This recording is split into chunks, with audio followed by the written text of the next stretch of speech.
Morning student. आज का जो हमारा टॉपिक है वो है कोलिगेटिव प्रॉपर्टी। हमारा लास्ट खत्म हुआ था। आज हम modified form of colligative property और एक टॉपिक है जिसको हम बोलते हैं वांट हॉफ फैक्टर। इंपॉर्टेंट है वांट हॉफ फैक्टर।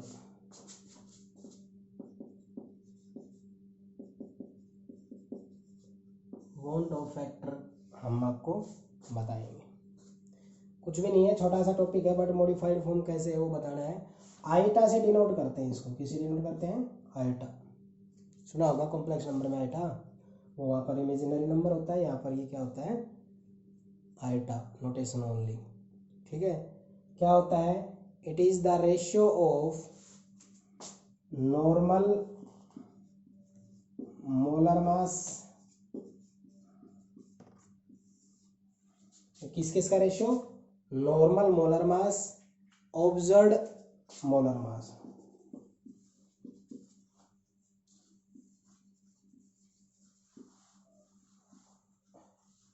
या इसको कह सकते हैं MC calculated observe, MC/MO। Iota. अब आप कहोगे सर नॉर्मल, ये ऑब्जर्व्ड का दूसरा नाम लिख सकते हैं हम एबनॉर्मल। मीन्स जैसे आपके पास H2SO4 है, आप इसका अगर निकालते हो 98 आता है, ये आपका नॉर्मल होगा। और एबनॉर्मल जो आप कोलिगेटिव प्रॉपर्टी से, इससे कोलिगेटिव प्रॉपर्टी से जो आप मोलर मास कैलकुलेट करते हो M2, वो आपका एबनॉर्मल होगा। उनका रेशियो आपका क्या कहलाता है? आइटा। क्लियर? देखो, एक मोलर मास होता है जो आप डायरेक्ट ऐड करके निकालते हैं। जैसे एक बार मैं फिर दोबारा बताता हूँ। मान लो आपके पास है H2O, इसका आप करोगे 2 + 16 = 18 ग्राम। ये तो आपका हो गया है नॉर्मल। दूसरा, इसी H2O का मोलर मास हम निकालते हैं M2 by using colligative property. तो जो कोलिगेटिव प्रॉपर्टीज निकालते हैं उसको कहेंगे M2। तो दोनों सेम नहीं आते। मैंने बताया था ये एक्यूरेट नहीं है। जो कोलिगेटिव प्रॉपर्टी निकाले वो एक्यूरेट होता है, तो वैल्यू इक्वल नहीं आएगी। तो उनके रेशियो को हम क्या कहते हैं? आइटा कहते हैं। नहीं आएगी तो क्या आएगी, ये मैं आपको अभी बता रहा हूँ। यहाँ पर आइटा की वैल्यू मैथमेटिकली आपको लेके चलनी है। भाई डिवाइड करोगे कोई भी नंबर डिवाइड बाय नंबर, या तो आइटा >1 मिलेगा, या आइटा <1 मिलेगा, या आइटा आपका =1 मिलेगा। ये तीन केस मिल सकते हैं, >1, <1 और =1। अगर >1 मिलता है इसको क्या कहते हैं? डिसोसिएशन। क्या कहते हैं उसको? डिसोसिएशन। <1 मिलता है तो उसको क्या कहते हैं? एसोसिएशन।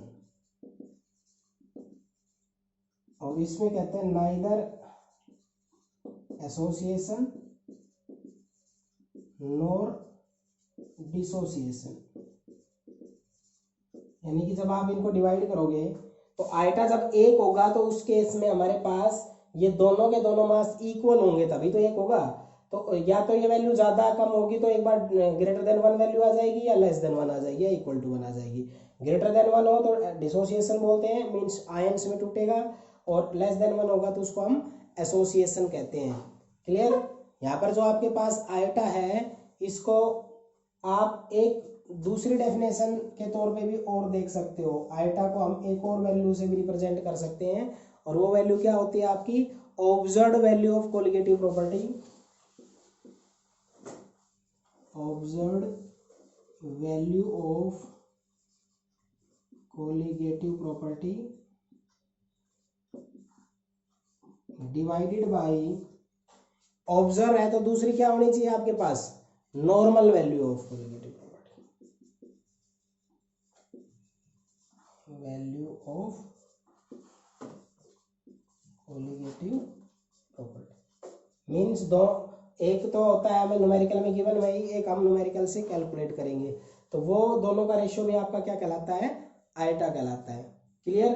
तो आपको यहाँ पर आइटा की वैल्यू पता होनी चाहिए कि जो मोलर मास हमारा नॉर्मल होता है, जो ऑब्जर्व होता है उसका रेशियो, या जो कोलिगेटिव प्रॉपर्टी ऑब्जर्व होती है जो नॉर्मल होती है उसका रेशियो। कोलिगेटिव प्रॉपर्टी, ठीक है, ये जो 4 है इनको न्यूमेरिकल से हम कैलकुलेट करते हैं। जैसे ΔTB निकाले कहीं, या ΔTF निकाले, एक वो न्यूमेरिकल में गिवन होगा, एक आप उस न्यूमेरिकल से निकालोगे। दोनों में जो डिफरेंस होगा, या दोनों में का जो रेशियो होगा उसको हम क्या कहते हैं? आइटा कहते हैं। क्लियर। अब इसके बाद जो आपका आता है वो आता है डिग्री ऑफ डिसोसिएशन। क्या होता है डिग्री ऑफ डिसोसिएशन? आपका जो होता है अगला जो पॉइंट है डिग्री ऑफ डिसोसिएशन।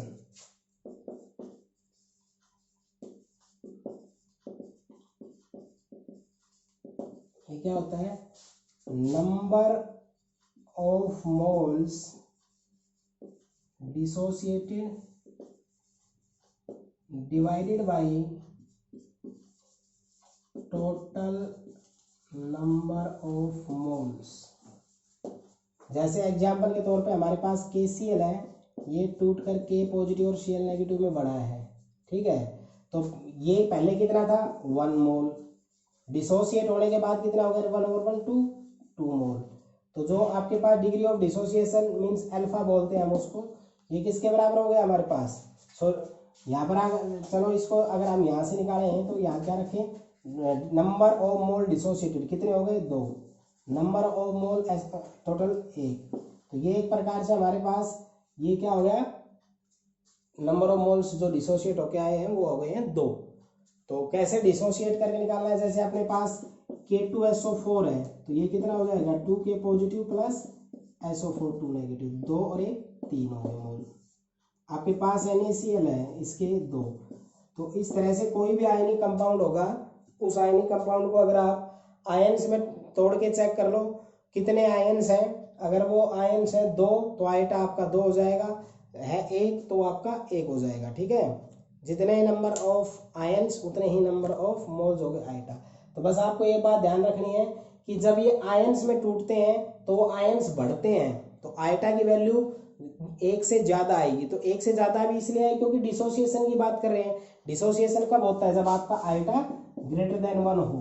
तो जब भी कोई मोल्स आयन्स में टूटेगा तो वो कभी भी 1 से कम नहीं रहेगा, 1 से ज़्यादा जाएगा, क्योंकि NaCl सबसे कम ये टूटेगा तो 2 में जाएगा, 2 3 4 5 6 7 ये हमारे नंबर ऑफ मोल्स आयन्स में डिसोसिएट होके बन सकते हैं। तो जितना ये डिसोसिएशन प्रोसेस होगा तो आइटा ग्रेटर देन 1 होगा, और जितने आयन्स में टूटता है उतना ही आपका आइटा होगा। आगे आपका आता है अगला degree of association. Degree of association, association का मीनिंग होता है ये हो जाएगा number of moles associated divided by total number of moles.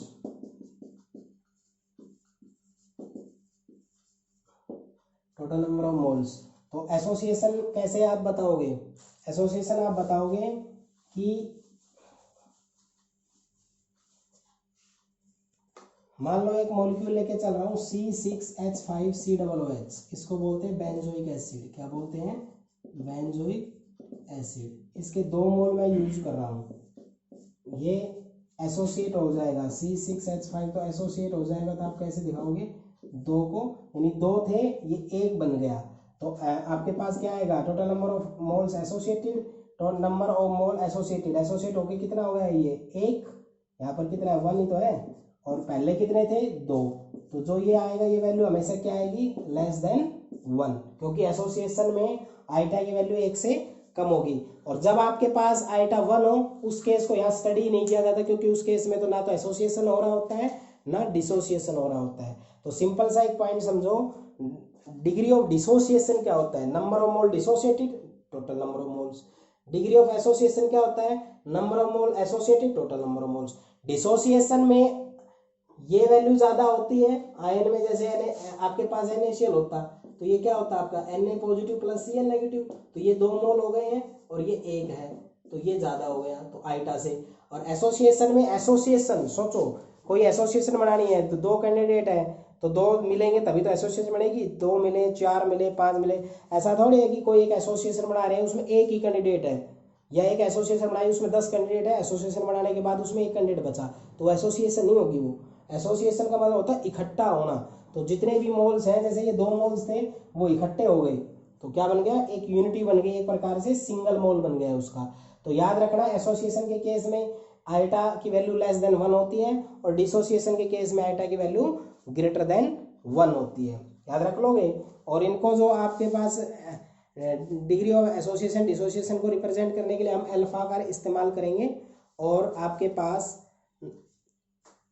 Next जो इसके अंदर यूज होने वाला है वो मॉडिफाइड फॉर्म है। मॉडिफाइड फॉर्म को आप कैसे रिप्रेजेंट करोगे वो देखो आप। मॉडिफाइड फॉर्म को आपको ऐसे है, अब तक आपने जैसे ये 3 टॉपिक मैं बता रहा हूँ, delta T B is equal to आपने क्या था K B into M, delta T F is equal to क्या था आपने के एफ इंटू एम, ठीक है। और एक जो कल हमने बताया था ऑस्मोटिक प्रेशर, वो किसके बराबर बताया था, pi is equal to C R T, शुरुआत का ही फॉर्मूला बता रहा हूँ। तो अगर आप वांट ऑफ फैक्टर अगर टॉपिक पढ़ चुके हो तो ये जो कोलिगेटिव प्रॉपर्टी थी इनको हमें मॉडिफाइड फॉर्म में लिखना पड़ता है। तो मॉडिफाइड फॉर्म जो इनकी होगी मॉडिफाइड, उसमें हम क्या करेंगे, जितनी भी कोलिगेटिव प्रॉपर्टी होती है उनमें हम आयोटा से मल्टीप्लाई कर देंगे, इसे मल्टीप्लाई कर देंगे, आयोटा से मल्टीप्लाई कर देंगे। आयोटा जो भी होगा वो मल्टीप्लाई, अब ये जो बन गया है ना delta T B is equal to iota K B M, ये modified form of colligative property है।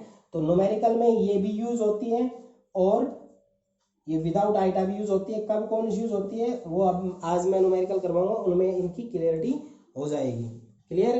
तो आपको जितने भी कोलिगेटिव प्रॉपर्टी है उनको अगर आप आयोटा से मल्टीप्लाई कर देते हो तो जो कोलिगेटिव प्रॉपर्टी बनती है वो उनकी मॉडिफाइड फॉर्म कहलाती है। तो वांट ऑफ फैक्टर आयोटा जो होता है वो मॉडिफाइड फॉर्म में होता है, उसको आप मल्टीप्लाई कर दो आयोटा से। आगे भी कर सकते हो, लेकिन आपको ये बात ध्यान रखनी है, अगर मॉलिक्यूल्स है आयनिक, तो जैसे NaCl है तो इसका आयोटा होगा 2, आयंस का कैलकुलेट कर लिया करो, K2SO4 कितने होंगे 3, अब Al2SO4 3, तो जितने आयंस उतना आयोटा। क्लियर। ये तो हो गया डिसोसिएशन के केस में, कौन डिसोसिएशन में भी कंप्लीटली डिसोसिएशन। अब कंप्लीटली एसोसिएशन की बात हो तो उसमें वर्ड आएगा आपके पास, ध्यान सुन लो, डाइमर। डाइमर रहता 2 तो इसका बनेगा 1/2। अगर आता है ट्राइमर तो इसका बन जाएगा 1/3। बन गया टेट्रामर, तो ये जितना भी आए वो 1 से डिवाइड हो जाएगा। तो अंतर क्या है इसमें, 2 1 नीचे डिवाइड होता है, इसमें 1 ऊपर रहता है, बस ये फर्क है। ये आयोटा जो है ग्रेटर देन 1 मिलेंगे डिसोसिएशन में, और ये आयोटा लेस देन 1 मिलेंगे। तो डायरेक्ट आपको आयोटा निकालना आ गया है। बाकी इन कोलिगेटिव प्रॉपर्टी के ऊपर तो मैं न्यूमेरिकल और करवा रहा हूँ आपको। अब जो आगे टॉपिक होगा वो कंप्लीटली न्यूमेरिकल्स का होगा। उससे पहले मैं आपको कुछ फॉर्मूले लिखवा देता हूँ इनके, और उसके बाद आपको न्यूमेरिकल्स स्टार्ट करवाएंगे, ठीक है।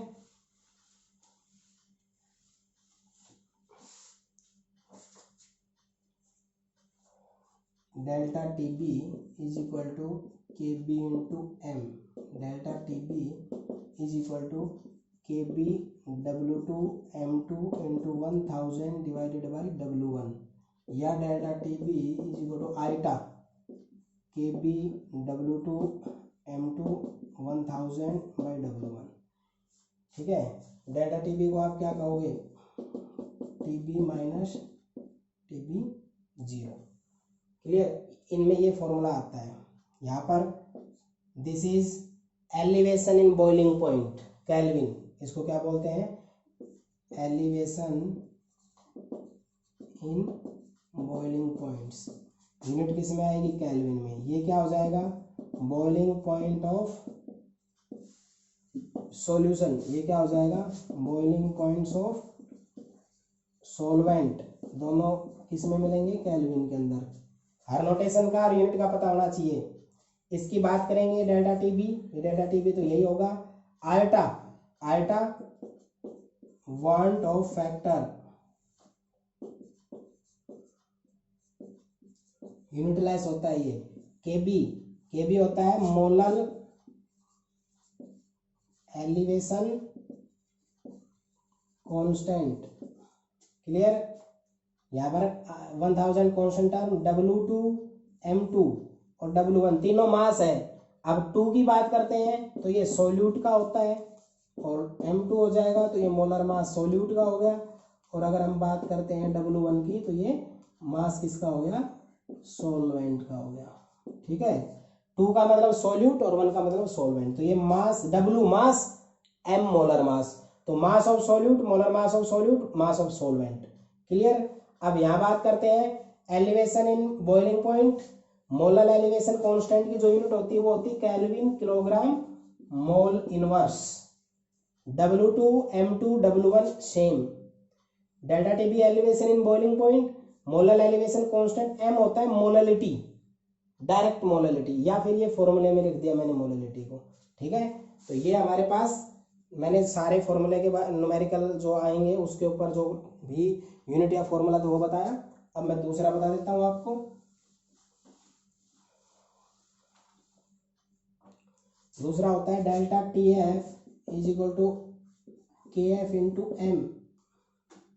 Delta T F is equal to K F into W2 by M2 into 1000 by W1। Delta T F is equal to iota K F W2 by M2 into 1000 by W1। और delta T F जो आपका होता है इसको आप लिख सकते हो TF0 माइनस TF। ठीक है, ये डिप्रेशन इन फ्रीजिंग पॉइंट है, कितना कम हुआ केल्विन, ये हो जाएगा फ्रीजिंग पॉइंट ऑफ सॉल्वेंट, ये हो जाएगा फ्रीजिंग पॉइंट ऑफ सॉल्यूशन।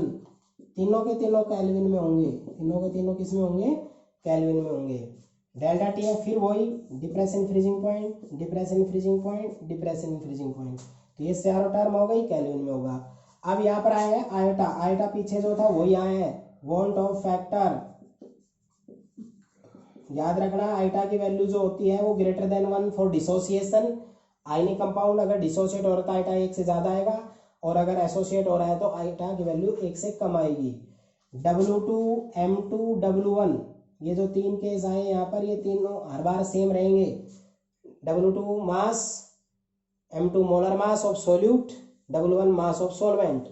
यहाँ पर जो KF आया है ये है मोलर डिप्रेशन कांस्टेंट, इसकी यूनिट वही होगी जो उसकी यूनिट थी kelvin kilogram mole inverse.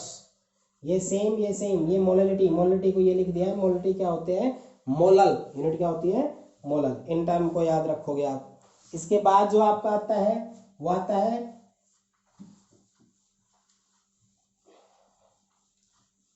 Osmotic pressure. Osmotic pressure में जो फॉर्मूले यूज होते हैं वो बता देता हूँ।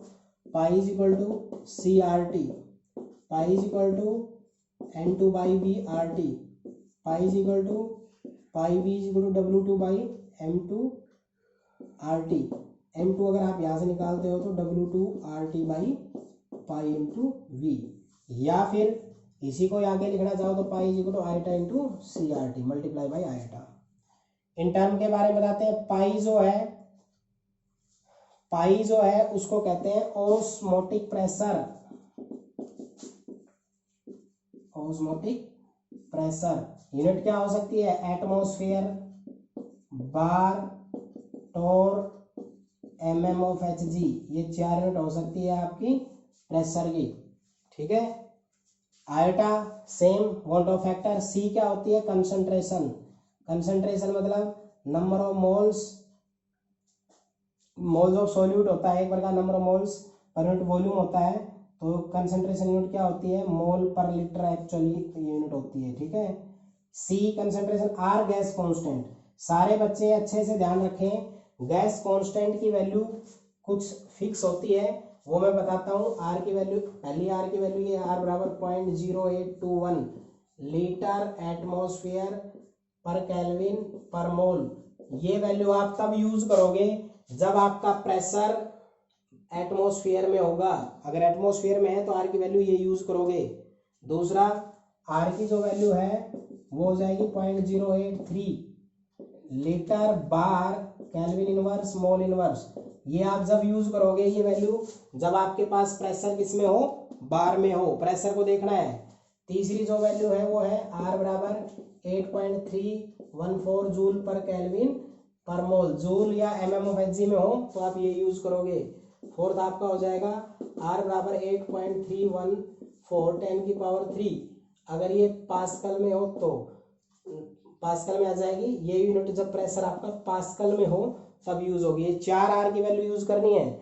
R 0.0821, 8.083, 8.314, 8.314 10 की पावर 3।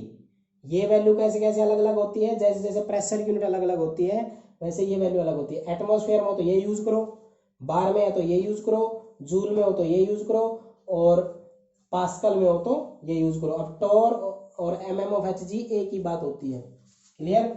टी होता है टेम्परेचर, टेम्परेचर को आप किस में करोगे, केल्विन के अंदर करोगे। ठीक है। N2 नंबर ऑफ मोल, मोल की कोई यूनिट नहीं होती है। वॉल्यूम जो है V, इसको कहते हैं वॉल्यूम, और वॉल्यूम को मेजर करेंगे लीटर के अंदर। किस में मेजर करेंगे, लीटर के अंदर। टी टेम्परेचर, ये osmotic pressure. W2 mass of solute, M2 molar mass of solute. Pi osmotic pressure, V volume, R gas constant, T temperature. तो पाई ऑस्मोटिक प्रेशर की यूनिट ये, वॉल्यूम की लीटर, W2 मोल जो moles of solute होता है यानी mass of solute, molar mass gram, R gas constant ये value, temperature की केल्विन। डिग्री सेल्सियस में हो 273 ऐड कर दोगे तो आइटा वही पॉइंट ऑफ फैक्टर। तो ये जो तीन मैंने फॉर्मूले बताए हैं, इन तीनों फॉर्मूले पे आज हम आपके न्यूमेरिकल्स करवाते हैं। आज और कल का जो लेक्चर होगा वो टोटली आपका एक असाइनमेंट, और जो भी क्या नाम है आपके न्यूमेरिकल्स है इनके बेस पे, वो न्यूमेरिकल्स का आपका ये टॉपिक होगा। अब हम आपको ऑस्मोटिक प्रेशर जो कोलिगेटिव प्रॉपर्टी है ना, उस पर न्यूमेरिकल शुरू करवा रहा हूँ। फर्स्ट न्यूमेरिकल आपके इसके ऊपर मैं 5 प्रैक्टिस कराऊंगा एनसीईआरटी से, 5-6 जो भी आप कहोगे उसके हिसाब से हो जाएंगे। आपको एनसीईआरटी के सारे क्वेश्चंस अच्छे से करने हैं। मैं इन टाइप्स पे जो भी डिफरेंट टाइप के क्वेश्चंस मैं उनमें को 1 बाय 1 करवा रहा हूँ। तो पहला है ऑस्मोटिक प्रेशर पे करवा रहा हूँ। पहले एट 25 डिग्री, जो आपको गिवन है लिखते चले जाओ। 25 डिग्री सेल्सियस मीन टेम्परेचर पता चल गया आपको। 25 प्लस 273 ऐड करोगे 298 केल्विन टेम्परेचर हो गया। 3 ग्राम ऑफ सॉल्यूट, तो W2 पता चल गया 3 ग्राम। इन 100 ml वॉल्यूम पता चल गई 100 ml, लेकिन वॉल्यूम तो आपको पता है लीटर में होती है, तो इसको 1000 से डिवाइड कर दोगे तो आपका कितना आ जाएगा, 1/10 लिख सकता हूँ, 1/10 लीटर या 1.1 लिख सकता हूँ। Of an aqueous solution given इतने point, given osmotic pressure of 2.5 atmosphere. तो यहाँ पर पाई गिवन है 2.5 एटमोस्फियर। यहाँ पर ये पॉइंट इंपॉर्टेंट है। ऑस्मोटिक प्रेशर किस में गिवन है, एटमोस्फियर में। तो आपको आर की वैल्यू वही उठानी है जिसमें एटमोस्फियर आपका आता हो। What is the nature of solute, means आपको बताना है कि मॉलिक्यूल एसोसिएट होगा डिसोसिएट होगा, क्योंकि एक मोलर मास गिवन है, एक यहाँ से निकाल देंगे। अब आप ये आर की वैल्यू एटमोस्फियर में कितनी होती है, 0.0821 लीटर एटमोस्फियर केल्विन पर मोल। तो यहाँ पे M2 निकालना है, तो M2 का फॉर्मूला इससे क्या था, W2RT/पाई/V। पांचों वैल्यू आपको पता है। W2 कितना 3, R कितना 0.0821 into 298 divided by pi 2.5, volume कितना 1/10, तो 10 ऊपर चला जाएगा। ठीक है, ये आपके पास आया है, इसको आप कैलकुलेट करो। कैलकुलेट करना सर एक बार। तो इसकी कैलकुलेशन हम करेंगे, तो अभी मल्टीप्लाई करके देखा है फोन से, तो उसकी कैलकुलेशन आई है 293 केल्विन, सॉरी ग्राम। तो आइटा की वैल्यू जो भी आप डिवाइड करोगे आ जाएगा। अब ये आपके पास मोलिकुलर मास ऑफ सॉल्यूट आ गया। नॉर्मल कितना गिवन है 246, ठीक है, और ये कितना है 293। तो आइटा कितना होगा, normal molecular mass 240, observed molecular mass 293। Divide करोगे तो आइटा की वैल्यू लेस देन 1 आएगी। अगर बड़ी वैल्यू नीचे है तो वैल्यू क्या आएगी, लेस देन। लेस देन अगर होती है तो इसको क्या बोल देते हैं हम, एसोसिएटेड। क्या कहते हैं, मॉलिक्यूल कैसे होगा, डिसोसिएट नहीं होगा, एसोसिएट होगा। और ग्रेटर देन आती तो क्या होता है, डिसोसिएट। तो सिंपल सा, हर वैल्यू को आपको जो भी गिवन है उनको कन्वर्ट करो, डिग्री सेल्सियस में केल्विन बदलो, मिलीलीटर में है लीटर में बदलो, और अगर ऑस्मोटिक प्रेशर एटमॉस्फेयर में तो आर की वैल्यू 0.0821 यूज करो। मोलिकुलर मास ऑफ सॉल्यूट निकाल लो। यहाँ से आगे की बात पूछी एसोसिएशन डिसोसिएशन, तो आप उनको डिवाइड करके निकाल सकते हो। ठीक है। सेकंड जो न्यूमेरिकल है वो है calculate the osmotic pressure, means आपको पाई कैलकुलेट करना है इन पास्कल। ये याद रखना है भाई, इसकी यूनिट किस में होनी चाहिए, पास्कल। ये इसलिए कह रहा हूँ कि अगर ये पास्कल में होगा तो आर क्या यूज करेंगे, वो सीधा लिख देता हूँ 8.134 10⁻3। कर लोगे कि नहीं कर लोगे, ये आर की वैल्यू आपकी यूज होगी। इसके बाद exerted by a solution prepare by dissolving 1 gram of, तो W2 कितना हो गया 1 ग्राम, मोलर मास इतना, तो M2 कितना हो गया आपका 185,111 इन इतने ml। ये वॉल्यूम गिवन कर दी भाई उसने 450 ml, तो ml तो आप किस में कन्वर्ट करोगे, लीटर में।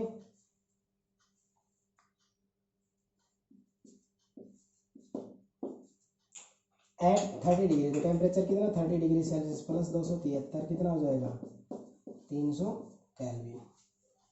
तो आपको क्या बता रखा है, pi V is equal to W2RT by M2, तो पाई क्या हो जाएगा W2RT by V into M2। Osmotic pressure का यही तो होता है formula, pi is equal to W2RT by क्या हो जाएगा हमारे पास V इंटू M2। इन सब की वैल्यू को आप पुटअप कर दोगे, तो W2 कितना है अपना यहाँ पर 1, R कितना यूज करेंगे 8.314 10⁻3, T कितना यूज करेंगे 300 डिवाइड बाय वॉल्यूम कितनी यूज करेंगे 450 डिवाइड करेंगे तो 1000 आपका ऊपर चला जाएगा, और मल्टीप्लाई M2 कितना यूज हो जाएगा 18500। इस सब को मल्टीप्लाई और डिवाइड करोगे, उन सबको मल्टीप्लाई, यानी कि W2 की वैल्यू ये रही, R की वैल्यू ये रही, T की वैल्यू ये रही, V की वैल्यू ये रही, और भाई M2 की वैल्यू ये रही। सबको जब पुटअप कर दोगे तो जो आंसर आएगा वो पास्कल में आएगा। क्यों, क्योंकि ये पास्कल में पूछ रहा है इसलिए मैंने ये वैल्यू यूज की थी। क्लियर आया समझ में। तो यहाँ पे आपका ये न्यूमेरिकल जो होता है वो ध्यान रखना है, प्रेशर को इसमें रखना है, टेम्परेचर को केल्विन में, वॉल्यूम को लीटर में, इन बातों को खास तौर पे ध्यान रखना है। अब जो आपके पास क्वेश्चन नंबर जो मैं 3 करवा रहा हूँ, ये आपके एनसीईआरटी का 41 क्वेश्चन है, एनसीईआरटी 41 क्वेश्चन आपका, और ये आपके पास जो करवा रहा हूँ ये एनसीईआरटी का 42 है। कैसे करोगे आप इसको, ये कह रहे determine the amount of CaCl2, iota दे दिया तो ठीक है आयटा लिख लो, डिसोल्व इन 2.5 लीटर, वॉल्यूम कितना हो गया 2.5 लीटर, और water such that its osmotic pressure is, osmotic pressure कितना हो गया 0.75 एटमॉस्फेयर, और वॉल्यूम टेम्परेचर दे दिया 27 डिग्री सेल्सियस, तो 27 + 2 73 केल्विन। ठीक है। अब आपसे पूछा क्या है, determine the amount of CaCl2 dissolve, मतलब आपसे उसने पूछ लिया W2, M2 आपको मोलर मास CaCl2 का आपको पता होना चाहिए, मोलर मास CaCl2 का कितना होता है वो आप बता दो, उसी के अंदर आप उसकी वैल्यू को रख दोगे। बताओ कितना होता है मोलर मास CaCl2 का, तो कैल्शियम का तो हो गया भाई आपका 40, और क्लोरीन का होता है 35.5, 70 और 1 71, तो 111 हो गया। ठीक है, तो ये 111 ग्राम मोल। फॉर्मूला क्या होगा, आपको निकालना क्या है W2, amount of CaCl2 dissolve. बस ये ध्यान रखना सोल्यूट कैसे बताता है, कितना डिसोल्व हुआ वो मास होगा, मोलर मास आपका उसमें गिवन होगा, जो मॉलिक्यूल या कंपाउंड होगा उसे सही। तो यहाँ पर आप निकालेंगे तो आपके पास क्या होता है, pi V is equal to W2RT और V को नीचे ले आता हूँ M2 इंटू वी, लेकिन पूछा W2 है तो W2 किसके बराबर आ जाएगा, W2 आपका आ जाएगा पाई M2V अपॉन RT। अब क्या है W2 is equal to iota, अगर गिवन है तो आयटा से मल्टीप्लाई कर लो, मैंने बताया था ना मॉडिफाइड फॉर्म है M2V अपॉन RT। अब आपको ये देखना आयटा पता है W2, आयटा कितना 2.47 मल्टीप्लाई पाई कितना 0.75, M2 कितना 111, V कितना 2.5। टी कितना, टी आपका है 300 केल्विन।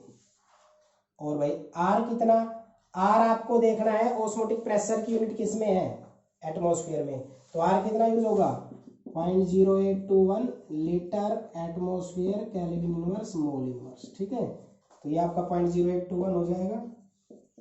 इसको मल्टीप्लाई डिवाइड कर लोगे, जो आपके पास आएगा वो W2 आएगा, और उसकी यूनिट क्या आएगी, ग्राम। याद रख लोगे कि नहीं रख लोगे। आयटा गिवन है, मोलर मास आपने निकाल लिया, वॉल्यूम आपके पास है, ऑस्मोटिक प्रेशर आपके पास है, टेम्परेचर आपके पास है, एम आपको W2, आर की वैल्यू ऑस्मोटिक प्रेशर को देख के करना है। बोलो कर दोगे, चलो ठीक है।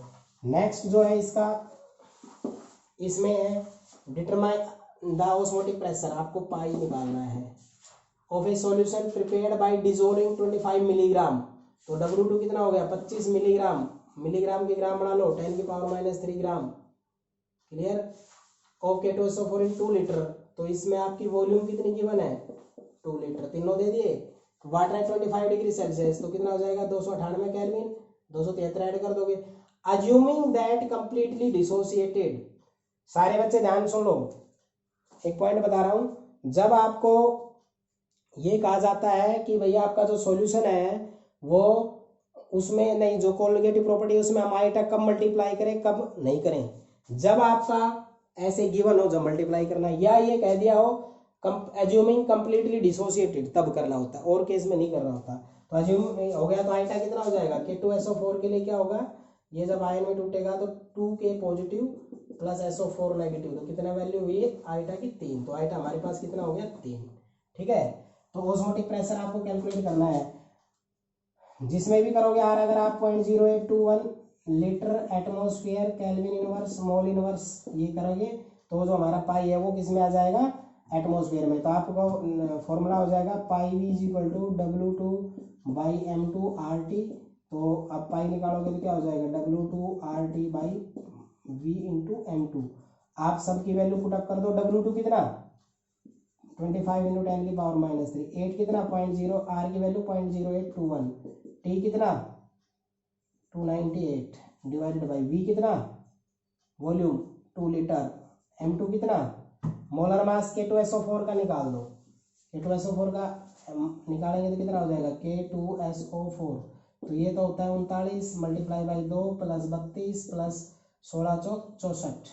इसको जब आप मल्टीप्लाई और ऐड करोगे 78 64 36 हो गया आपके पास 100, और आपके पास ये हो गया 78 178 हो गया भाई इसका जोड़, तो आपके पास कितना हो जाएगा ये 178। या मल्टीप्लाई डिवाइड करेंगे तो आर की वैल्यू यही यूज की है, इसमें एटमॉस्फेयर है तो इसकी यूनिट क्या आएगी एटमॉस्फेयर। क्लियर।